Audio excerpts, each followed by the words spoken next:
Welcome, everyone. It's nice to see some familiar faces. I'm so excited to be here with you today. We're going to give folks a couple minutes to gather, to get there, find their way to the Zoom, to find the link, to get settled in. This is certainly a day and a weekend that is a remarkable occasion to try to run a big digital class or do anything in the world of communications and technology. So I bless all of you for getting your computers to work today and being able to carve out some time to sit in front of them with me. While we're giving folks a couple minutes to gather, I certainly invite you to grab a mug of tea or a glass of water to accompany you for the afternoon, and also to drop in the chat and just say hello, let us know where you're tuning in from. I'd also love if you have any particular questions that you're hoping that will get covered while we're together today in circle, or any attachment or connection to the moon or the stars or the cycles that's really inspiring you to be in the circle with us today. Just invite you to drop that in the chat. I imagine that we're all Zoom pros by now, but if not, you'll start to see some messages coming through in that chat box there. So I encourage you just to drop a little note, let us know where you're tuning in from today. We have folks that, whether joining us live or perhaps by the recording, are coming to us from Australia and Portugal and Brazil and Canada and both coasts of Turtle Island, and from all over our beautiful planet. So it's exciting to know who's gathering with us today.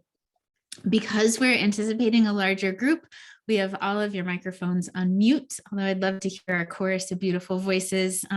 It's helpful for me and as an instructor, and also for your fellow classmates, if we don't get interrupted by your dog barking in the background or your sweetie coming in and asking you what's for dinner, or whatever manner of interruptions may come up in our own unique little Zoom rooms where we're tuning in from. So you'll be on mute, but we'll have some time at the end for some questions to unmute. And also I encourage you throughout our afternoon together to drop questions in the chat, and to as you're joining, welcome those of you that are just arriving. My name's Emily. It's so wonderful to have you here with us this afternoon. And I invite you to drop a note in the chat and let us know where you're tuning in from, as well as any questions or reflections that are on your heart today as we gather, anything you're hoping to take away from our circle and from our journey together today. I invite that now, and as we go through our afternoon, if I share any terms or concepts that aren't familiar to you, please feel free to drop notes in the chat throughout the afternoon, and we'd be delighted to keep up with those questions. If I don't answer it right away, it's likely because we will be bringing it up or mentioning it shortly thereafter, but I'll do my best to answer all the questions live time, and we'll definitely have some space at the end to catch up on questions too. As we are letting folks gather in these final moments, we'll probably start right at 3:05. I welcome you again to this space. I want to honor and thank you for carving out some time for yourself to share with me this afternoon, to learn a little bit more about what's going on the planet as the celestial events in the skies are affecting us right now. And again, if you missed me at the first part intro, I just do invite you to have a glass of water, a cup of tea handy, in part because we have so many energetic and emotional things that we'll be discussing today that are happening for us personally or for those around us. And I find that just sipping on some tea or a glass of water just helps me move that energy, help that energy flow through. So I invite you to just have something with you to sip on, as well as staying hydrated is a big principle for me through eclipse periods, just to make sure that I'm staying steady and sort of in the flow as things are going on in the sky above. So I also just want to call in and thank and honor the land Where I'm tuning in from today is in Dakina, the ancestral home of the Abenaki people, called commonly Central Vermont. I live in a little tiny town called Orange, and I'm tuning in from the top of a mountain in the middle of 80,000 acres at a botanical sanctuary known as Sage Mountain. Some of you may be familiar with my herbal teacher, Rosemary Gladstar, and this was her home and center for 30 years. And I have the privilege and blessing to continue forth her legacy here today. And I certainly have the deep privilege of living somewhere that is considered a dark sky location. So we have beautiful vantage points of some of these celestial events. And I hope that those of you that are tuning in from a city or an urban area and may not get quite as many stars in your evening sky will have a chance to step out into a more rural location. But even the eclipse tonight, as long as the skies are not cloudy where you live, even if you live in the middle of a city, you should be able to catch quite a good show if you choose to step out late this evening to check it out. I also want to honor and give thanks to the little electrons and fiber cables that allow us to gather in this sacred circle together today. Those of you that are also living in a rural location like me, it is a deep, deep privilege to have this connection. I joke that my internet here is one step above dial-up, but it's not really that much of a joke. And so it's especially a privilege and a gratitude that I carry to be able to gather in a circle with folks from all over this beautiful planet to share our passions and our loves together. And so I just want to, for some of us, we have some unique and sometimes contentious relationships with technology, especially during Mercury retrograde eclipse weekend. But I do want to give thanks and also prayers and knock on a little bit of wood here that we are remaining in good connection for the rest of our time together today. I finally want to give thanks to my teachers. Nothing that I share is anything new or novel. It's all been passed down to me by many, many teachers, the plants and the stars, the primary among them. But I also want to give thanks to my herbal mentor and fairy godmother, Rosemary Gladstar, for her teachings and her initial inspiration of weaving together plant knowledge and plant medicine with celestial teachings. And I also like to give thanks to my father, William Ruff. He was a botany professor and an astronomy professor. And so at a very early age, I was instilled with a respect for and love of both the earth beneath my feet and the stars above me. And so I give thanks to him watching over us today from some plush box seats in the spirit world, where he's going to have a really good view of that eclipse tonight.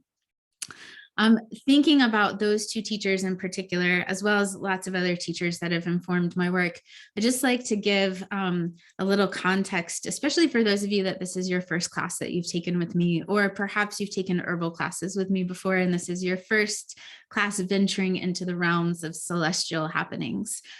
Whether you come to this study from a spiritual perspective or a scientific perspective, there is a very long history that supports the fact that celestial phenomena affect all living beings here on planet Earth, both in a physical sense and in an energetic or an emotional sense. So we'll be looking at this phenomena from both angles and from both lenses today. I really like to dance between those two worlds and find a way that we can integrate both what we might think of as modern science, as well as what we might think of as indigenous science or the spiritual relationship that we have to the star beings. So today my goals are to review just some basic facts about the moon, our lunar sister, our lunar body, and then to explore what an eclipse is astronomically, how it affects us astrologically, and to review this particular eclipse tonight for its unique properties. We have a total lunar eclipse, which is at perigee syzygy. I'll define this in a moment. That's what's also commonly known as a supermoon. It's in the zodiac sign of Scorpio. And to layer on top of all of that, Mercury, the planet Mercury, has been in retrograde for just under a week and will continue to remain there for a few weeks going forward. So it's a lot of phenomena layered all on top of it. And while some of the common mainstream discussions about eclipses or about Mercury retrograde may cast a tone that seems unfavorable, what I hope to establish tonight is to see how all those layers integrate and weave together, and how they actually bring us some gifts and different practices and tools that we can use to see those lessons, to take good care of ourselves, and to harvest those gifts. So if you are already a moon medicine student with me from last year or from the current session, then some of what I'll be sharing may be review for some of the lessons that we have been going over recently. Also, if you've downloaded my recent eclipse workbook, some of what I share in that workbook is also some of what I'll share today. But if you've been my student a while, you'll know that I really value repetition as a learning tool, and learning in different forms, both reading and listening and sharing and doing exercises. So those layers, I hope, will all help really integrate some of the teachings. And I'll also be adding some new insight that doesn't appear in our class lessons or in the workbook. And if you are just jumping in for the first time and you don't know what I'm talking about with moon medicine class or the workbook, then this is going to be an afternoon chock full of some good info for you. I've dropped in the chat the link where you can download the free workbook that I referenced, which is a great complement to what I'll share this afternoon. And I also have dropped my email in there. So if you have any questions that we're not able to get to in our session today, or some questions pop up to mind as you're sitting out under the eclipse tonight and kind of downloading some transmissions from the sky, you're welcome to send me an email anytime, and I'd be happy to share your questions and give you some feedback as I can. One other note of context, just for you to understand my background: I'm an herbalist, a naturalist. I consider myself an amateur astronomer and an amateur astrologer. And the school of astrology that I practice is known as tropical or Western astrology. It begins the celestial cycle at the spring equinox. And this form of astrology differs just slightly from a school of thought known as sidereal or Vedic astrology, which uses what is known as a fixed star or a fixed point to calculate zodiac cycles. If you read a horoscope in the back of your newspaper, that's likely tropical or Western astrology. If you have seen a medical astrologer and they speak about Vedic astrology, then that's a different system. And it's just slightly different, using the same sort of characters and players in the celestial theater, but calculating their positions in just a slightly different angle. There's a phenomenon called the precession of the equinoxes that really explains this inconsistency. And despite these inconsistencies between what these two systems might read, for example, on your natal chart or your birth chart, neither system is wrong. It's basically just interpreting the sky using a different language. And so I just want to mention that, because those of you who, for instance, use a biodynamic gardening calendar or have had a Vedic astrologer do your natal chart, then some of the planetary alignments that we discussed today might be slightly different. The zodiac signs might be one off in their wheel compared to what we'll share today. Again, it doesn't mean that either system is right or wrong. It's just sort of like speaking two different languages. But I think it's helpful to say that at the outset, because if you read a biodynamic calendar or a sidereal calendar today, it may not say that the moon is going to be in Scorpio tonight for the eclipse. So if you see that inconsistency, that's probably how we can explain it. So let's dive in. And first, we're going to look at just some basic facts of the moon. And again, if this is your first foray into astronomy and astrology, this might be some new info to download. And if you're one of my students, then this might be some review. But basically, the moon is a celestial body that orbits around planet Earth. And it takes about 29.5 days for the moon to complete a full orbit around our planet. And during that cycle, during that orbit, the moon reflects light from the sun back to us. The angle of the moon's position to the sun in context to its orbit around the Earth determines how much of that reflected light we see on the surface of the moon, or put another way, a phenomenon called lunar phases. For instance, when the moon and the sun are what we call conjunct or 0 degrees, they are basically in alignment, then there's no light reflected off of the surface of the moon back to the earth. And what we see when the moon and the sun are at 0 degrees or conjunct is what we call a new moon or a dark moon. Conversely, when the moon and the sun are opposite or 180 degrees in their relationship, then the surface of the moon appears fully illuminated from planet Earth. And what we see then is called a full moon, which is the moon that we'll see tonight. The period between the new moon and the full moon, when the space that is illuminated on the surface of the moon is growing, is called the waxing period. Waxing, new moon to full moon. So that's what we've been in the last 2 weeks. April 30th, we had a new moon or a dark moon. And every night since then, we've seen just a little bit more light reflect back on the surface of the moon until we reach tonight, which will be the full moon. Conversely, from tonight, the full moon forward towards a new moon is called waning. And that is when the surface area of light that we see reflected and illuminated on the surface of the moon from here on Earth is decreasing or lessening. So waxing is growing light and waning is shrinking light or lessening light. And both the new moon or the dark moon and the full moon, as well as these waxing and waning periods, carry specific physical and energetic influences. At the very outset, we observe changes in biological light on the planet just based on the increase in reflected light that shines down from the moon. For instance, we see changes in germination rates of plants or blossoms of flowers. We see mating habits of certain animals in the wild change and increase around the time of a full moon. We also see this for the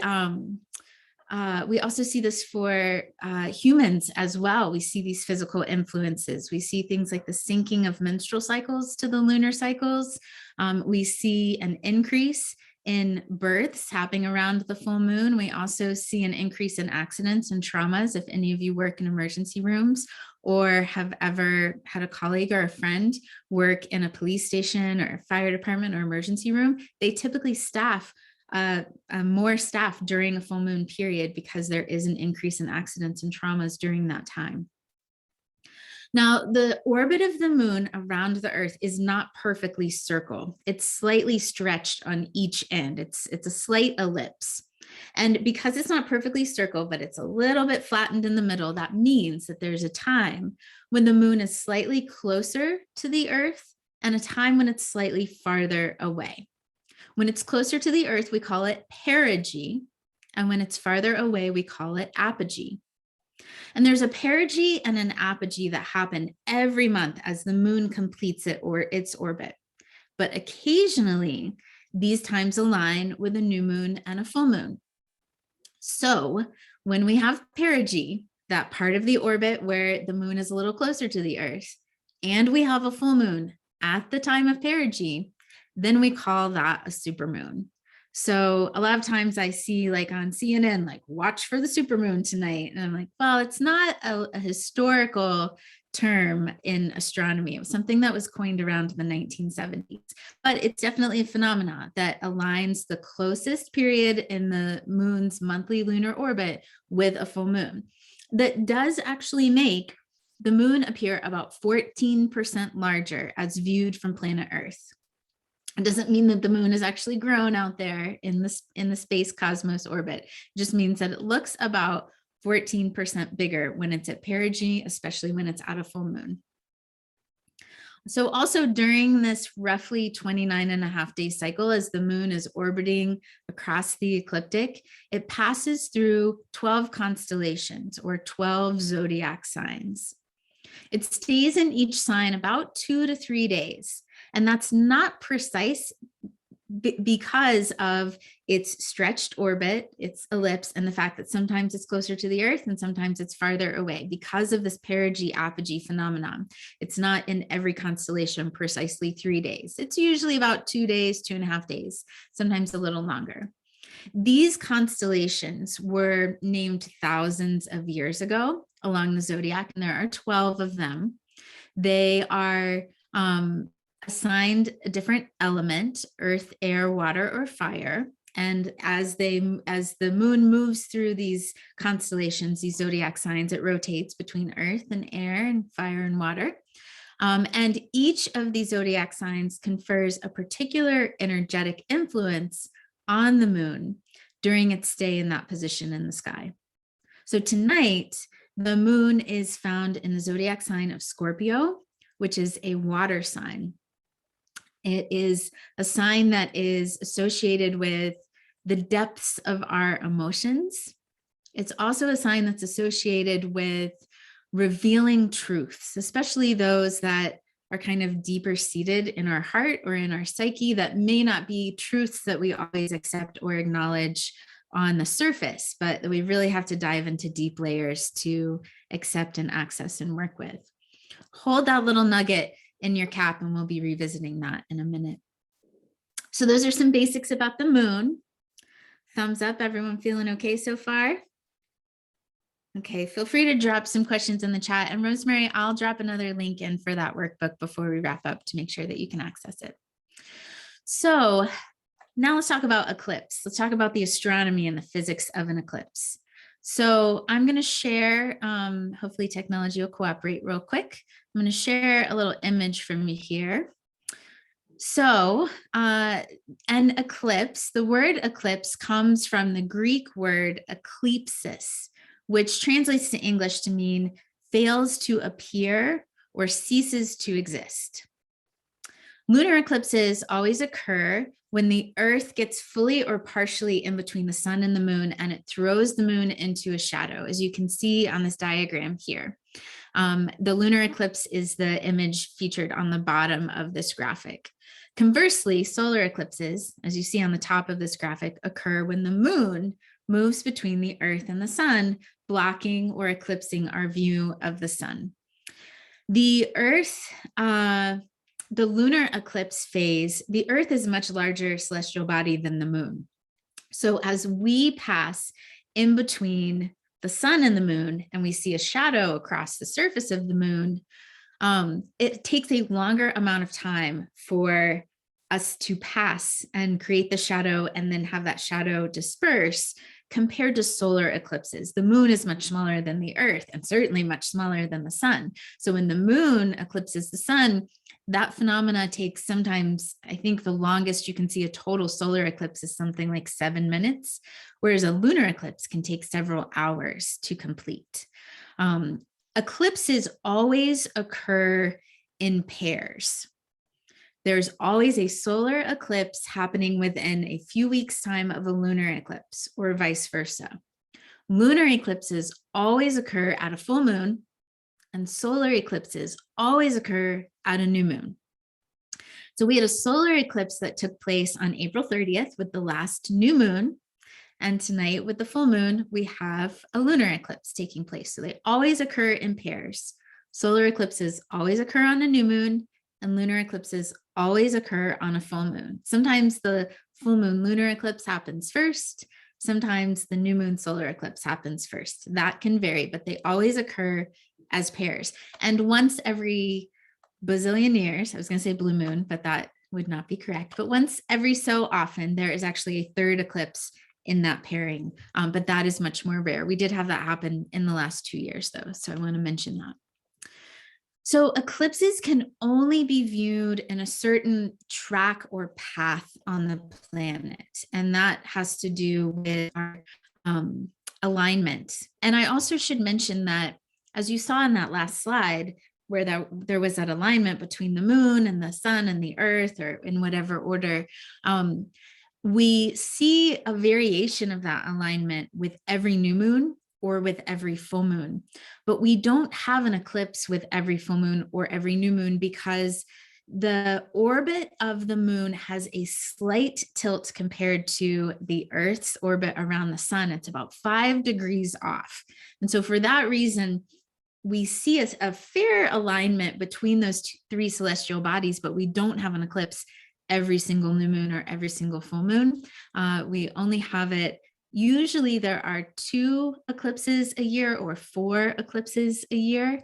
There's always at least 2, the new and the full paired together. And sometimes there are 2 pairs of eclipses or 4 eclipses in a calendar year. But there's not an eclipse every time we have a full moon, even though there is a general alignment between our 3 celestial bodies, because the moon's orbit is about 5 degrees off from our orbit around the sun. I know that might seem very geeky and technical for some of you, but I hope it helps explain that.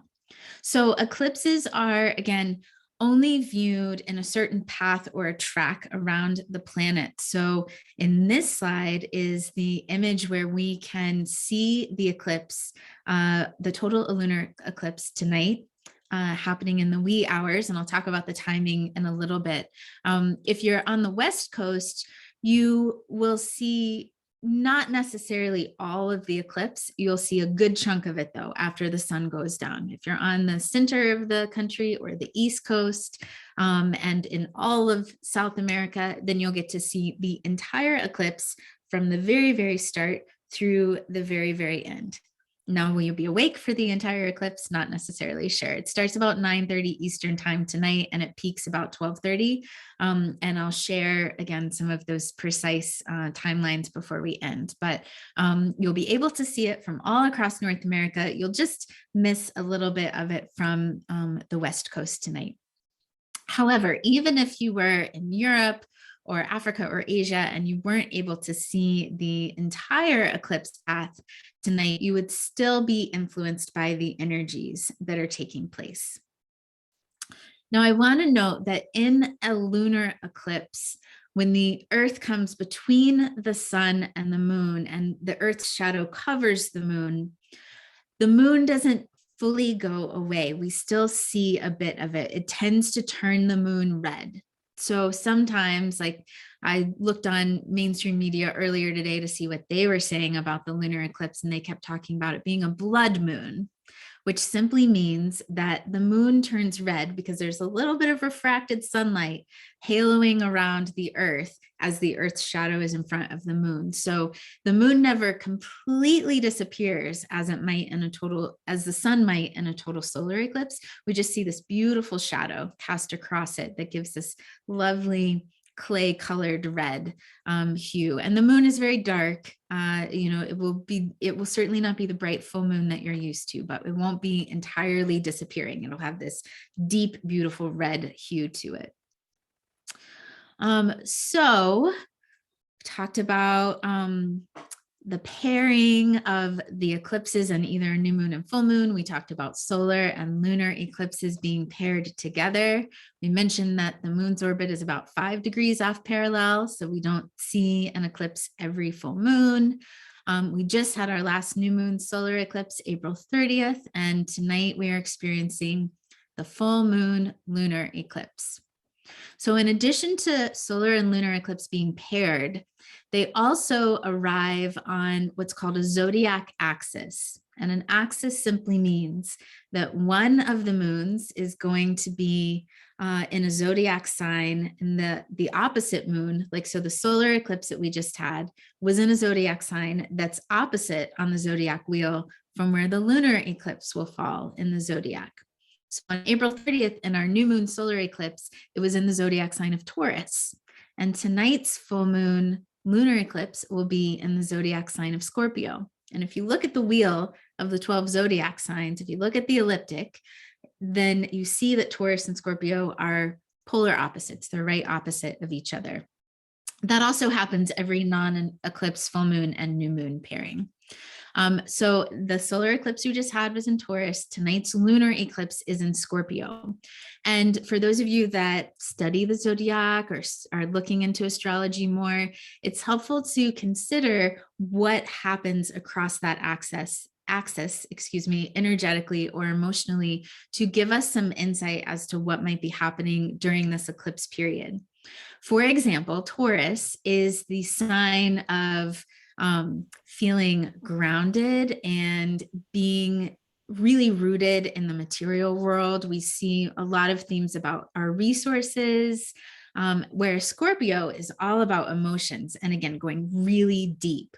And both are considered fixed zodiac signs, which means they are really strong in their energy. So this axis of deep emotions and resources may be a part of the themes or patterns that are coming up for you in your life in these last few weeks.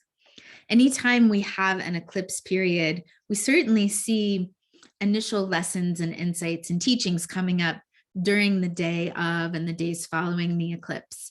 But eclipses are never static, standalone events. They tend to inform what happens in our life for a few weeks or months after. So what often happens is we have an insight or we receive some news or there's a change in our life that might happen around the time of the eclipse that then informs things in our life for weeks or months to come. It's not like we'll just feel the energy of the eclipse tonight. It will be planting some seeds for change and transformation in our life that we'll feel over the next few weeks and months. These eclipse axis relationships, so the solar and tonight's lunar eclipse paired with Taurus and Scorpio, are alignments that happen once every 18 or 19 years. So the last time that we had eclipses in Taurus and Scorpio were about 19 years ago. And some of you might not even have been around, or you were a glimmer in your mom's eye 19 years ago. Others of us have hardly been around for a couple of these cycles. So it's helpful sometimes to consider what themes or events were going on in your life around that time, to know what types of themes might be appearing in your life now that we're revisiting that same eclipse axis relationship. Now, before I move on a little bit more and talk more about Scorpio and the energy of the eclipse, I do want to mention that different cultures have different views about what an eclipse means and its energy and its relationship to humans. Nearly all ancient cultures had their own methods of predicting eclipses far before modern science, and nearly all of them considered them times of transformation. Most cultures and traditions saw eclipses as times to be very deeply engaged in prayer in one form or another. Not all of them ran outside to witness the phenomena in the sky, and many indigenous communities still don't to this day. Many cultures believed that the energies of eclipses were too powerful to be exposed to, perhaps, and would often stay indoors, would conduct ceremonies inside their homes until an eclipse had passed. And so at the outset, as I share what some of my personal practices are or have been, I just also want to honor that some indigenous traditions recommend not watching eclipses. Some would recommend not even going outside during an eclipse. Others, like the Cherokee tribe, will take drums outside and play them very loudly during an eclipse to drive away any spirits with ill intention. I share this because during the time of an eclipse, while I may elect to go outside and witness this phenomena in the sky, I also am respectful and cautious of sharing any imagery on social media or other platforms to respect those that prefer not to view these phenomena and consider it sort of a cultural transgression, for lack of a better word. So I just want to mention that because a lot of times we take that for granted and we get a great picture of the eclipse and we post it all over everywhere. And for some cultures, that's not actually what they want to practice. There are many cultures that have cosmology that considers either an animal or a particular type of spirit has descended to the earth to eat the sun or the moon during an eclipse. In many parts of China, for example, it's considered to be this very ornate dragon that eats the moon during a lunar eclipse.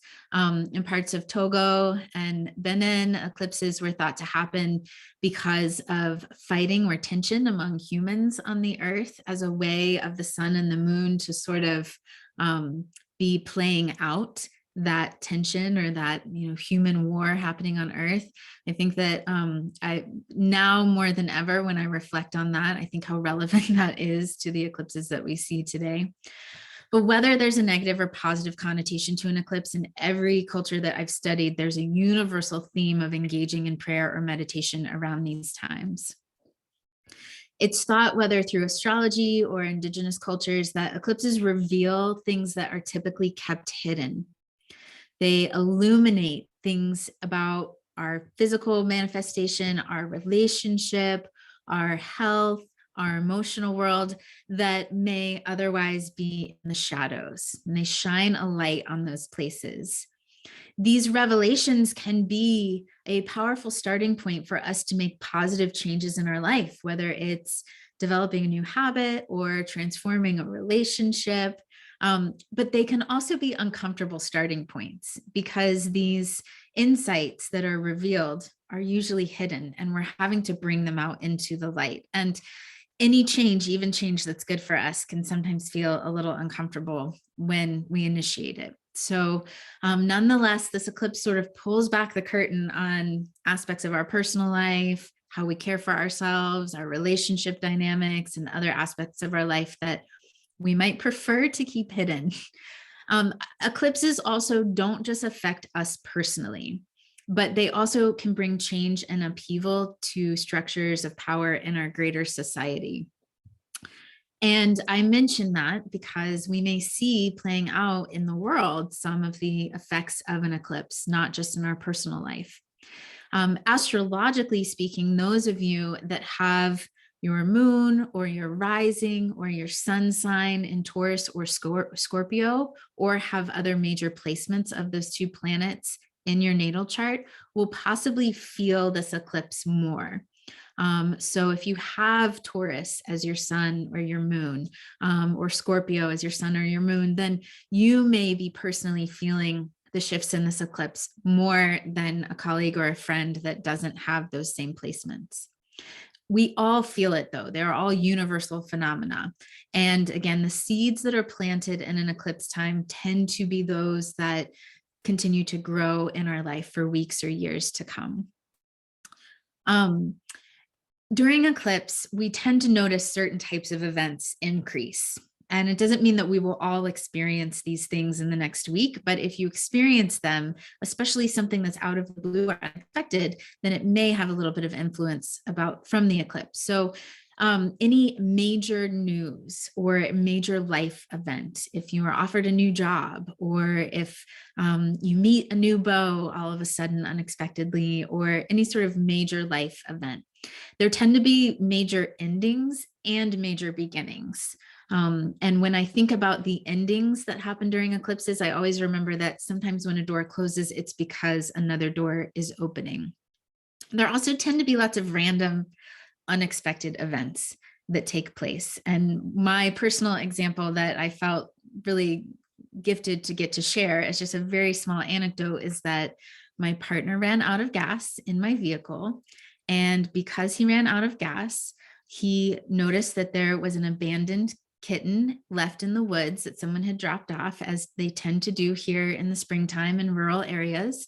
And he was able to secure and rescue the cat. And now I have a new little friend that's wandering around the office here trying to figure out her way in the world. But that never would have happened if he hadn't have randomly run out of gas very close to our home, and then seen this little cat in the woods. So something random and unexpected like that, but also aligned, right? Like it's usually random and unexpected, but yet there's some interesting, unique, auspicious serendipity or alignment to it. Revelations and truths can emerge. So that can be in the context of a relationship or a partnership, a partner sharing an insight with you, or you feeling something about the relationship that you share with them. It could also just purely be internal, some reflection about your own personal development and growth. Especially think about things that might be coming to you right now in your personal development that are tied back to events of 19 years ago when this last eclipse cycle came through. We also see timelines accelerate a little bit. Things that we've been working on, or projects or activities in our life, tend to speed up a little bit. And actions and initiative that we take during this time tends to be catalyzed a little bit as well. Finally, and you have possibly been experiencing this already leading up to today, emotions tend to run high during the time of an eclipse, which is something I try to take really intentionally as I step out into the world, or as I communicate with loved ones or coworkers or friends, and also as I tend to myself. I try to give myself a lot of extra grace for emotions that might be running high, and also give more compassion to people in my life. Again, trust and flow and patience in an eclipse time is really helpful, especially if big, random, or unexpected things come to your door, or as those truths or insights start to reveal themselves that are not initially welcome. Like I said, when doors close or when change is initiated, it doesn't always feel really good, but usually we'll start to see revealed what the purpose of that was, and that there's actually a gift and a lesson in it over time. Again, tonight's eclipse is in the zodiac sign of Scorpio, which is a fixed water sign. So unearthing those truths from the depths of our emotional framework. Maybe there's an insight or a truth nestled deep within you that you're just seeing with this eclipse. It's unearthing it, and it's maybe always been there, but the circumstances of the cosmos right now are allowing it to be seen. During the eclipse, with the light of the moon obstructed, I also want to emphasize that the body can feel the impact. If you've been feeling a little tired the last few days, or today, I see some nods, that's totally normal. Give yourself permission to take a nap after this call is over, if that feels aligned with you and you have the time to do so. These are really good days to rest. And if not, give ourselves extra rest, at least listen a little more closely and carefully to what our body is trying to tell us.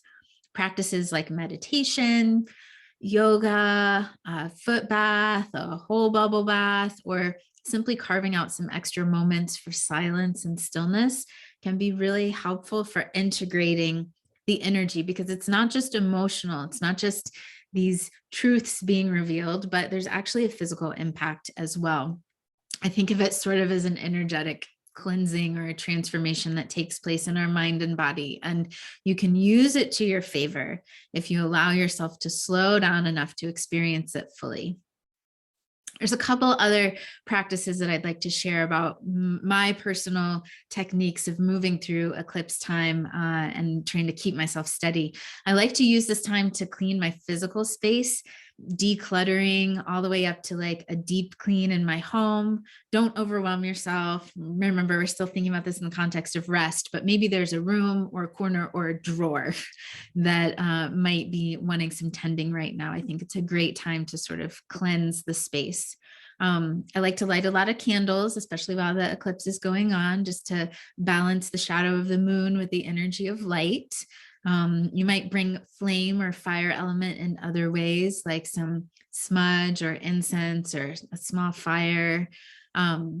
One practice that one of my teachers taught me that I thought was really insightful was to spend a few minutes gazing in a mirror. We often look at the mirror when we're getting ready in the morning or whatever, getting ready before a big date, but we don't often just sit and look at ourselves in the mirror. Or maybe you do. It's not something that I usually practice, but I'm reminded of this as a practice during the eclipse time, where I can sort of gaze at my reflection and allow myself to talk to my spirit and reveal any of those truths that might be illuminated, that might be trying to rise to the surface. I also think other visualization tools like journaling and vision boards can be really helpful to harness the energy of this time that sometimes can feel a little abstract, or sometimes I'm not able to articulate what's going on emotionally as clearly, especially with that Scorpio influence. So by journaling or painting or collaging or whatever creative practices might resonate with you can be really helpful to express and see more clearly what those messages are that are coming out. Finally, I do just, reiterate that this illumination time and the shift can feel a little volatile for ourselves or for those around us. And I always like to up my intake of nervine herbs, things like chamomile or tulsi, or I have my lavender sachet closer at hand, anything that can help soothe out the rough edges of my feelings. So I feeling good so far. Eclipses, downloaded a lot there. There's just with that a lot going on in the sky, that super moon, that Scorpio moon, and that total lunar eclipse. But on top of that, we also are in the middle of Mercury in retrograde. The term retrograde comes from a Latin word retrogradus, which literally means backward step. And as the name retrograde suggests, it's when a planet appears to be going backward in its orbit as viewed from the Earth. Astronomers call this apparent retrograde because it's not as if the planet Mercury was orbiting around the sun and suddenly stopped and decided to drive in reverse, but it's an optical illusion that we see from the planet Earth as a result of different sizes and speeds of the orbits of the other planets in our solar system. So retrograde is this term that describes this visual illusion that's caused by the Earth viewing the movement of other planets. If you think about it, we as the Earth are spinning around the sun and other planets are spinning too, but at different speeds, and their orbits are different sizes. And sometimes there's even a little tilt in the parallel of the degree of the orbit. I think about this phenomena like I've seen it in life, like when I'm in a car at a stoplight and I'm about to take off and there's someone like driving a different speed beside me. And there's this moment, the split second even, where it looks like I'm going backwards or they're going backwards. Or I was on a train last month and the very same thing happened where there was a train on the track next to us and we were going forward slowly and the train next to us was going a different speed, but it looked like suddenly we were going backwards in our train, which wasn't actually happening. It was just an optical illusion. So you can test this for yourself. The next time you pass a car on the highway, as you approach a slower car moving the same direction as you are and you pull alongside it and pass it, there's a point where that slower car is going to appear like it's going backwards. And that's what's happening with retrograde.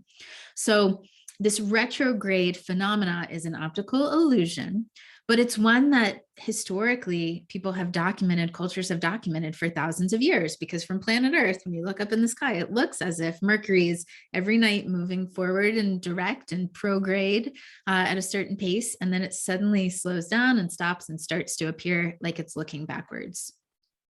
The same thing I should mention also happens when Earth passes the slower moving outer planets too. So every planet can have a retrograde period. And while in astronomy, we consider it an optical illusion, in astrology, we consider retrograde periods to be times where the normal activity that's governed by a planet is suddenly out of the norm or contrary. So in this case, the planet Mercury governs communication, travel, electronics, technology, and its normal mode of habit goes retrograde 2 to 3 times per calendar year. And those areas of life that it governs tend to act contrary or out of the norm. Mercury is often known as the coyote of the cosmos, playing tricks and causing mischief. And it's especially known for changing the norm of communications and changing the norm of technology. So in the case of technology, for instance, my Mercury retrograde week was my laptop being in update purgatory and I couldn't turn it off and I couldn't turn it on. I couldn't get the updates to finish or work. All the software was kind of glitching out. The vehicle ran out of fuel, but it didn't have a gas light on, which is why it ran out of fuel. So there's technology that should be working normally, was just inspected, should be working fine, that was working out of the norm. Communications also tend to behave out of the norm, and that can be as simple as communicating with a colleague or a loved one and what we're intending to say not being how the communication is received and there being a misunderstanding. Or there's also an aspect of this communication out of the norm that may appear as people from our past that we're not in regular communication with reaching out to contact us. There's sort of this astrology joke that all of your exes are going to text you during Mercury retrograde, and to be safe, you shouldn't text back, which is oversimplifying that. But I certainly have noticed, even just in the last few days, a few people that have contacted me that I haven't heard from in a long time, that because of Mercury retrograde, I feel like, oh, that makes sense, that they're reaching out. We haven't talked in quite some time. This is also a time where, we're thinking about communication breakdowns, or we're thinking about technology breakdowns or anything out of the norm. I want to emphasize that Mercury is not causing things to fail when it's in retrograde, as much as revealing weaknesses that are already there. So my laptop, like every morning I turn it on and it wants me to do some kind of software update and I ignore it, ignore it, ignore it. Tell me tomorrow, tell me next week, whatever, ignore, ignore. And then of course it wouldn't let me ignore it anymore, like 2 days after Mercury went retrograde. Or communications, if I'm already having kind of some strained communication with someone, it might just totally fall apart during Mercury retrograde. So it's not necessarily causing something to break down as revealing a weakness in a system that's already there that just needs some tending. And for that reason, I find it really helpful, much like eclipses, to allow myself as much pause or slowing down as I can muster during Mercury retrograde. The more I can slow my pace, the more I can address things when they start to work out of the norm, when things start to break down, when weaknesses are revealed. I always attempt to leave more space in my usually very packed schedule during Mercury retrograde, because inevitably there's going to be some schedule hiccup. And if I'm packed, scheduled back to back to back, I don't really have the space to deal with the unexpected or deal with a delay. So it's been part of my practice to keep my sanity through these times, to really give myself as much space as possible. Mercury retrograde is also a great period to review and revise your work. I imagine that some of you that have the workbook probably saw some typos, even though we reviewed it and edited it several times. It's just likely that those things are going to appear, that the weak points are going to show up. You might hear people say that it's not a good time to sign a contract, like an astrologer might give you that advice. That's not necessarily wrong advice, but what I would recommend is sometimes you can't slow down life just because planets are having a particular, behavior. And I think instead of saying never sign any contract in Mercury retrograde, it's make sure it's edited very carefully. Like you'll want to review it for the weak points. You want to have another set of eyes on important documents during this time so that you can make any changes or revisions or catch weak points before you commit yourself to something.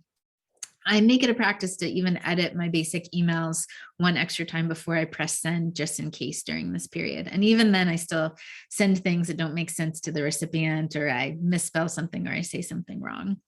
Much like decluttering during an eclipse, Mercury retrograde is also an excellent time to organize your files and put them in order, whether it's your digital files or your files on your desk. A good time to clean out old drawers and remove clutter, go through your closet and glean out clothes you aren't wearing anymore to take to the donation bin. This might not seem very important, but in these Mercury retrograde periods, it's sometimes the best time to conduct that work, to dive into the junk drawer and get it really organized so you can find what you're looking for.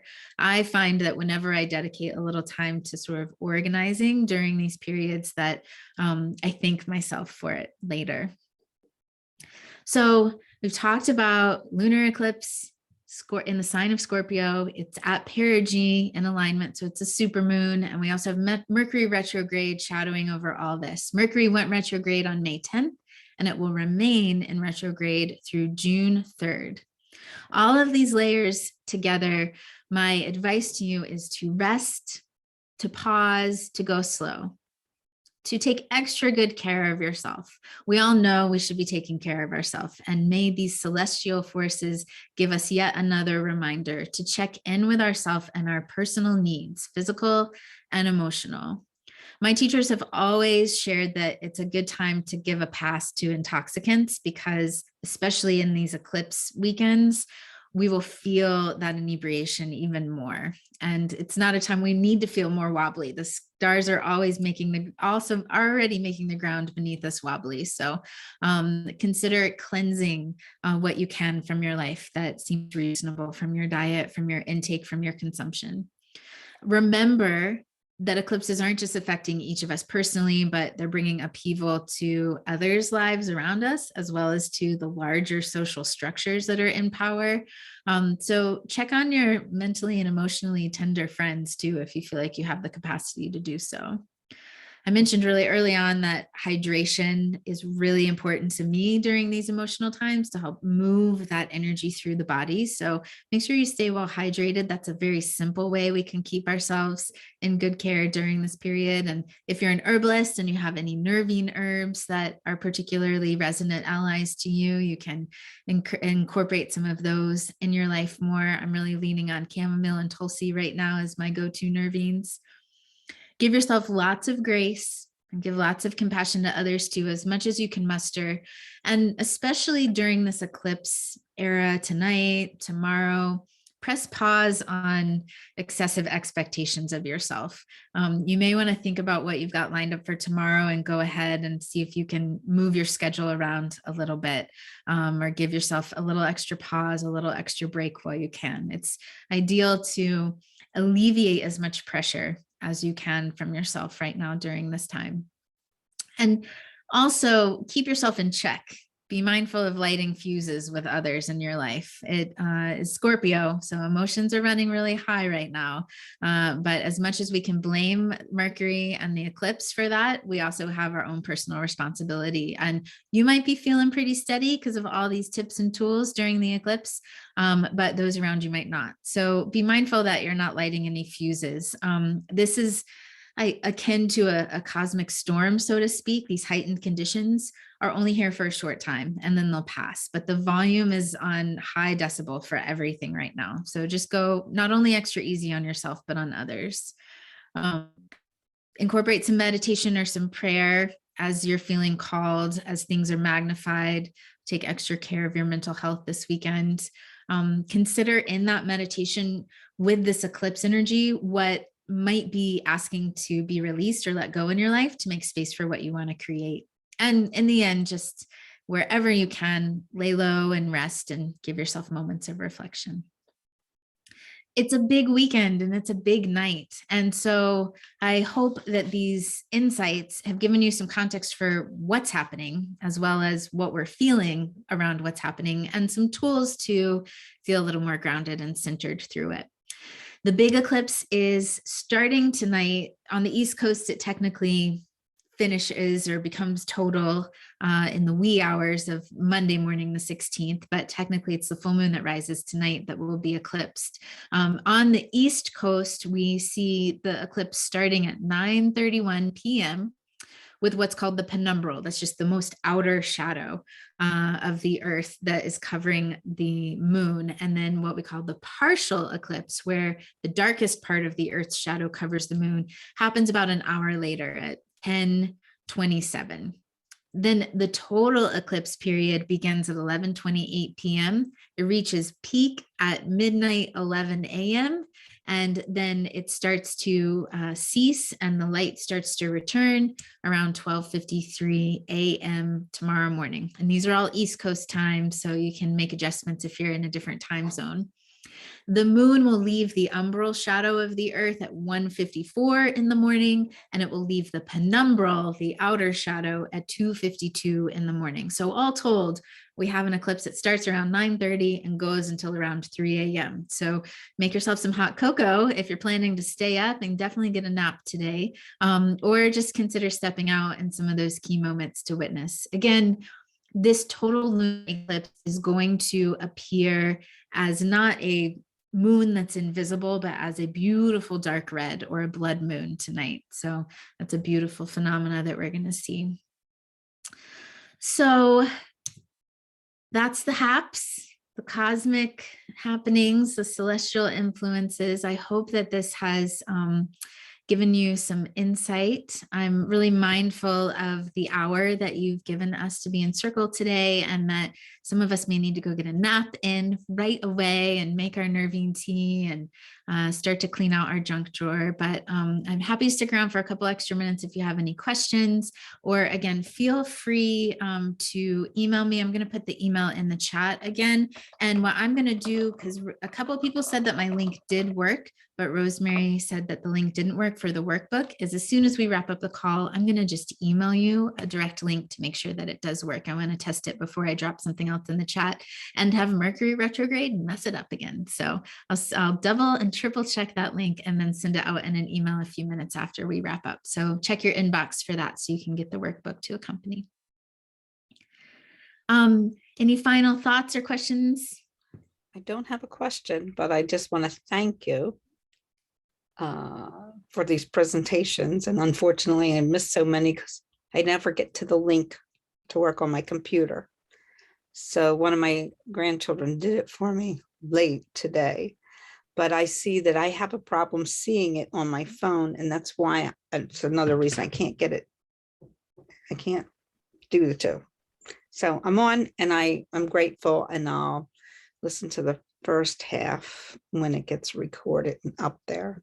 Well, we'll be sending it out soon. Thank you, Bridget. Thank you. And I really appreciate it. And like, I can't get enough of this. And I have my own personal frustrations with the computer thing.